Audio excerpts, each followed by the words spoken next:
It's Marcus Firegone here with Diecast Racing News to kick off the Falken 24 Hours of Le Mans featuring the Prototype 2 class, Mazda Furai. These news vans have been masterfully designed and created by the one and only Crazy Canuck and his white knuckle motoring speed shop. Post your links to your YouTube Diecast Racing videos in the Diecast Racing News Facebook group and contact me to see about qualifying to get one of these vans to display and report on racing news at your track. Each team will be racing the Mazda Furai. This is 1/64 scale die-cast racing with the look and feel of real-world racing. Using my very own Grid 6 formation, there'll be 6 cars participating in this event. They qualify for pole position. And the completion of each lap, they start the next lap in the new order that they finished in until they get to the end of the race event. This race is going to span 24 hours. The Furai, meaning sound of the wind. The real car featured a heavily modified 20B 30 rotor Wankel engine. And we're literally reviving this car from the ashes. Let me introduce you to the teams, the drivers, and their rides. Ordered from smallest number to largest number for qualifying, car number 0, Blade, of Underdogs Unleashed. There was no weight limit on these cars, and Underdogs Unleashed was able to pack 86.53 grams into this car. Car number 2 is Bandit from R.A.C.E, weighing in at 32.59 grams. Car number 4 is Cobra of Snow Valley Racers, weighing in at 33.80 grams. And we got car number 5, Sweet JP of Planet Dorothy, weighing in at 33.32 grams. 37, Indy Rayne, the A team, weighing in at 50.60 grams. Also note that they have their own YouTube channel called 905 Diecast. And then finally, car number 44, Triple B of Cheap Thrills Racing, weighing in at 55.51 grams. And his Diecast Racing channel is Shredder Speedway. I have to admit though that I kind of made a mistake. For a 24-hour event, you usually have at least 2 race car drivers so they can switch off. For this event, I'm making these drivers run the entire 24 hours without any breaks. Now let's take a quick overview of the track. This is a previous video of Snake taking a lap. Unfortunately, Snake couldn't be with us today, which is why his sister Cobra is filling in. But that is another story for another day. It's out of the starting gate into Thunderbird Ranch, a 90-degree turn.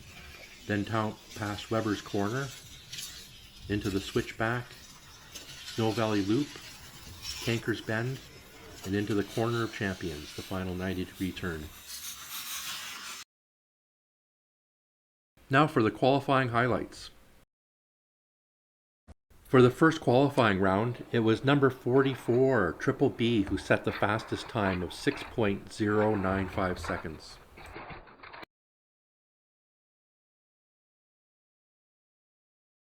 And that was actually a really good time for this track because, well, you see, these cars have been waiting here for about 2 years for this event. There is a lot that can go wrong with a car that has been sitting around.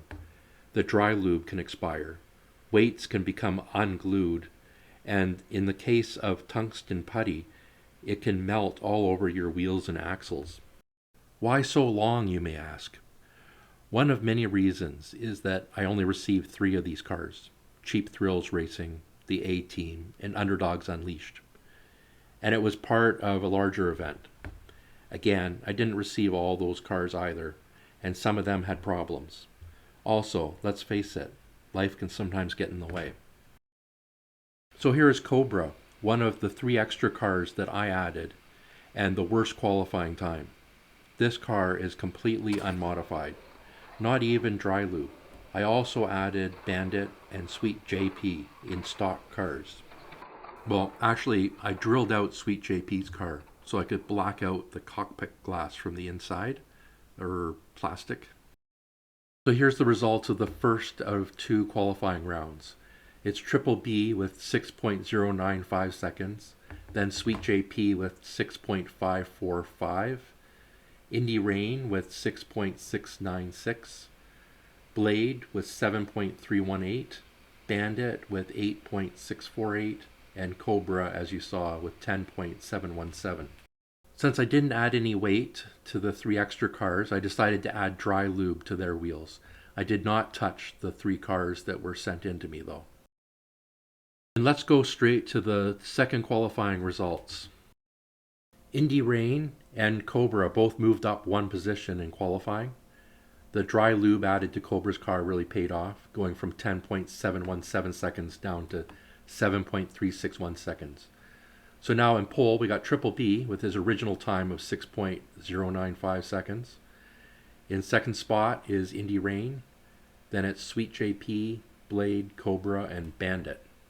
Now it's just about 4 p.m., 1600 hours, and time to kick off the race. And it's Triple B in the preferred inside lane. Outside lane is Rayne. Directly behind Triple B is Sweet JP. Beside him, Blade. In the back row, it's Cobra and Bandit in the back corner. And folks, they're off for a grueling 24-hour race. Oh, that was a fast lap, 5.924 seconds. That's faster than any of the qualifying times. Sweet JP and Cobra have moved up. Rayne has slipped back.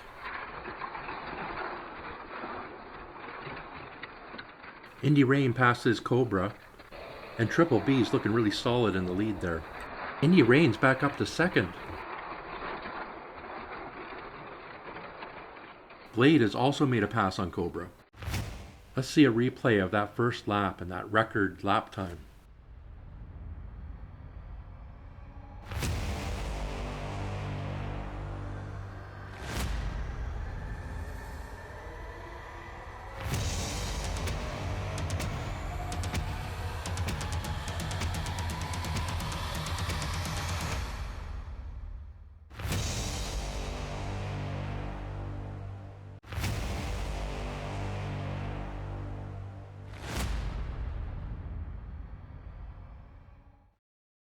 Help me out by recommending my business, Q-Speed Enterprise Consulting.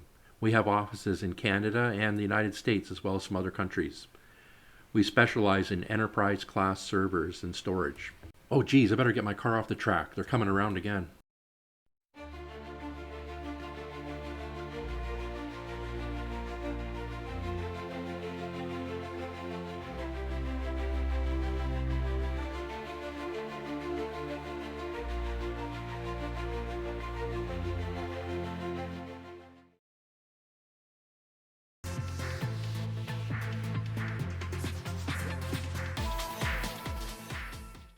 Hours into the 24-hour race, and we're back at 8 o'clock.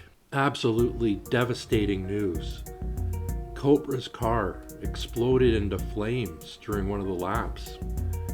That Snow Valley racer is out of the race. Looks like Cobra's going to be okay. While you were gone, Cobra had just worked her way up from 5th all the way up to 3rd. When she was challenging Blade in the Snow Valley Loop for 3rd spot, just prior to her car exploding into flames. Rayne passing Sweet JP, and Triple B still in the lead.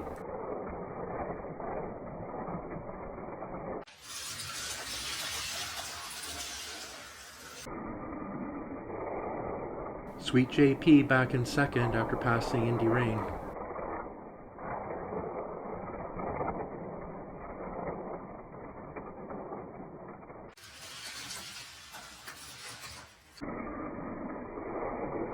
And it's Rayne back in second.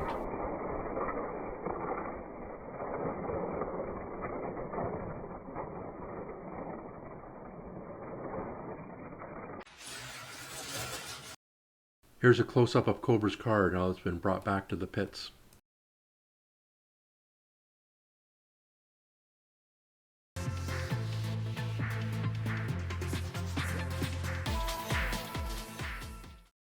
It's midnight, and we're 8 hours into the 24-hour race. While you were away, Sweet JP managed to pass Rayne for second. It's getting hard to see the cars, but I can see Rayne's car kind of glows in the dark. It's a cool paint job. And Rayne passes Sweet JP again for second.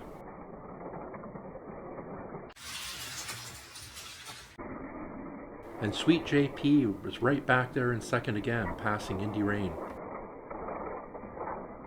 And this just in, I've been told that the Bandit has spun out in the switchback.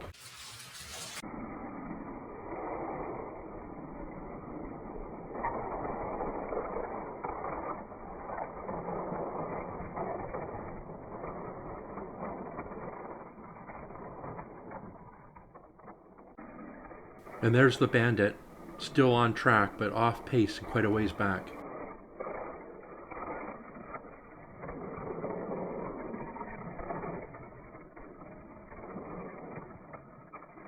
Here's a replay a few laps back. That's Triple B gets sideways coming out of the turn there, and Sweet JP catches right up onto his bumper.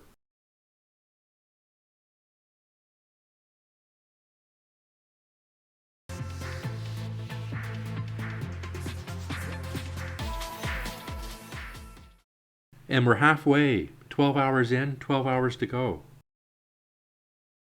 While you were away, Sweet JP managed to pass Rayne for second. Well, here we are back to live racing at 4 o'clock in the morning. Triple B's been leading all the way. Rayne and Sweet JP keep swapping spots for second and third. Blade's a solid fourth. Bandit is quite a ways back but in fifth, so he doesn't even show up in this frame. And Cobra is out from that tragic car fire. Ooh, Triple B spins but recovers. Sweet JP collides with him. Triple B in reverse, looking for a spot to safely turn it around again. Now it's Rayne back in second. Rayne looking to make a pass on Triple B. Triple B has his little spin again. Oh my god! Rayne made the pass. Wait, we have word of a crash. It's Sweet JP. Went off track, landed in a parking lot. Luckily missed all the other cars. They're just trying to still get Sweet JP out of the car right now. Another tragic incident. Oh my goodness. Well, with the speeds these cars go, this is bound to happen. We've got full caution out on the entire track. The cars are slowing down. Let's replay that pass by Rayne on Triple B. Triple B gets sideways there. Rayne comes in perfectly, keeping it down low on the corner of Champions. Triple B must be really wearing those tires down.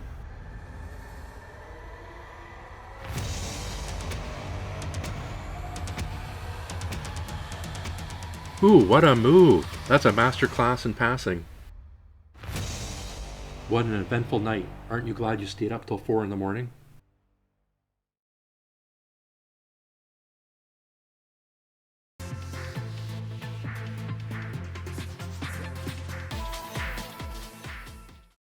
Good morning.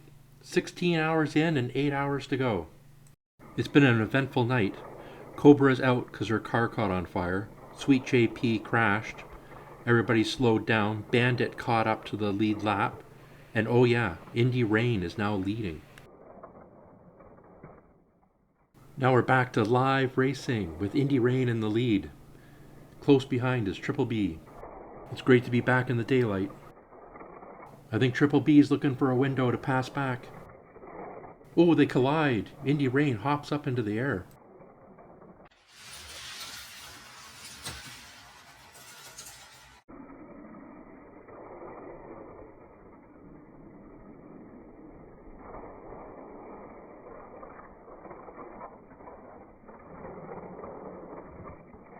Rayne continuing to hold on to her lead. Where's my coffee? I put it down here somewhere.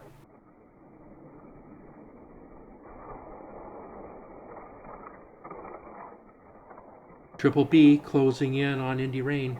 They hit again. Rayne spins. Oh my god, they're nose to nose.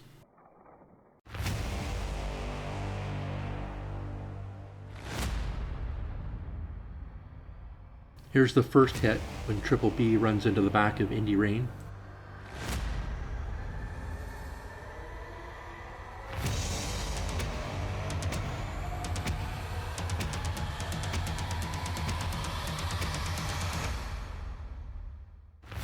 And here's the second hit and subsequent spin.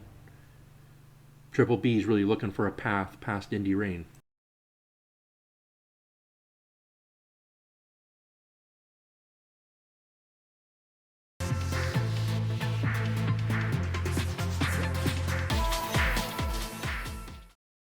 $12 and just 4 more hours to go.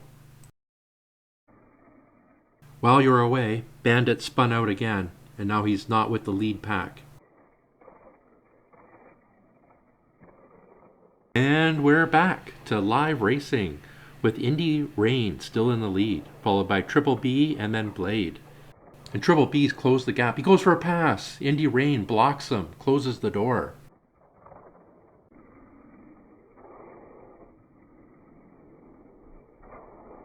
Here we go again, Triple B closing the gap. Oh no, Indy Rayne slides high on the bank. Triple B looking for a pass back at this late stage in the race. This is a real nail biter. Edge of your seat kind of stuff. Here we go. Is Triple B going to make the pass? He's right on Indy Rayne's bumper. You don't get any tighter racing action than watching these two swap paint at these speeds. This is incredible.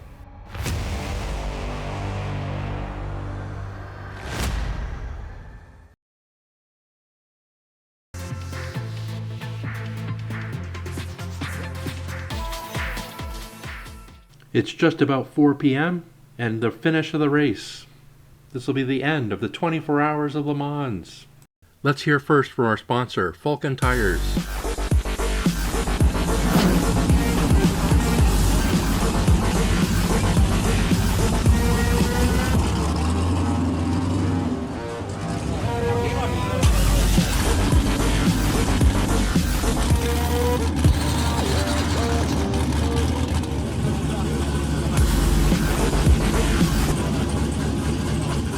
Falken Tires.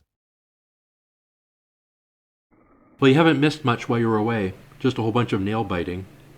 Triple B has been relentless at attacking Indy Rayne, trying to find an opening to pass, and Indy Rayne's been blocking. And here we go, live with the final 3 laps after 24 hours. It's Indy Rayne still leading, with Triple B in a close second, followed by Blade. And Bandit, of course. Don't forget Bandit. And Triple B close the gap and make the pass. Indy Rayne spins. And Triple B does a 180 just to avoid the collision. Last lap. Oh, I can't look.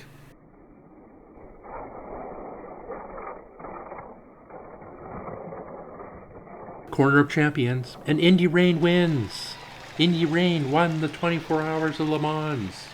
Indy Rayne, Triple B, Blade, and Bandit. And Triple B set the fastest time on the very first lap.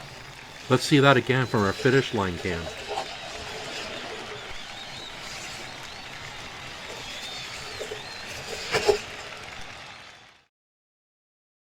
Indy Rayne, congratulations on winning the 24 hours of Le Mans. Yeah, thanks. We're super happy with today's result. You know, for a car that was built such a long time ago, I really got to give it to the guys at the A-Team and White Knuckle Motoring Speed Shop. They built a hell of a car, and it absolutely handled perfectly over the course of this last 24 hours. You know, we weren't too sure about what was going to happen at night, but, I mean, the paint job that we put on it just absolutely blinded the competition today. But I do got to say that Triple B of Cheap Thrills, man, he was tough out there today, and we just got to tip our toques to how competitive he was. I got to give a huge shout out to Falken Tires for sponsoring today's event. We're going to relish this result. We're going to crack some pops, we're going to slam some moose burgers, and get ready for the next one. Well, there you have it. An exciting win for Indy Rayne and the A-Team. And that, ladies and gentlemen, concludes the 24 hours of Le Mans. And special thanks goes out to Triple B, Underdogs Unleashed, and the A-Team. always willing to go along with my crazy ideas and send your cars in. Thank you so much for participating. And that concludes the prototype part of the Falken GT Endurance and Prototype Race Series. The rest of the GT Endurance part is on hold. As I indicated, I'm missing some cars and I'm having some problems. The Gumball 3000 is just about queued up and ready to go. I was waiting for one more car to arrive. It still hasn't arrived, so I'm just going to start that series. And then the LeMans GTE series is all queued up and ready to go as well. It's not a good sign that Sweet JP crashed in this event. That may delay the yellow line even longer, originally planned for 2024. And then we got the Fireball, the Cannonball Run Edition. The second running of that is planned for this year. We already did one of them. It was quite a bit of fun. And then also lined up ready to go is the Formula Zero. That's the pre-qualifying event to the Formula Special. That'll be the first Formula Zero event, but it'll be the third Formula Special. Join the Facebook group diecastracing.ca for all the latest on Marcus Firegone and what we're doing for racing. And then follow Diecast Racing News for links to Just Diecast Racing on YouTube channels. And go to redlinederby.com for all diecast racing related stuff. And that's where we post all our race events, both upcoming events and race results. Brought to you by Marcus Firegone, the Canadian Driving Club, and the Snow Valley Racers.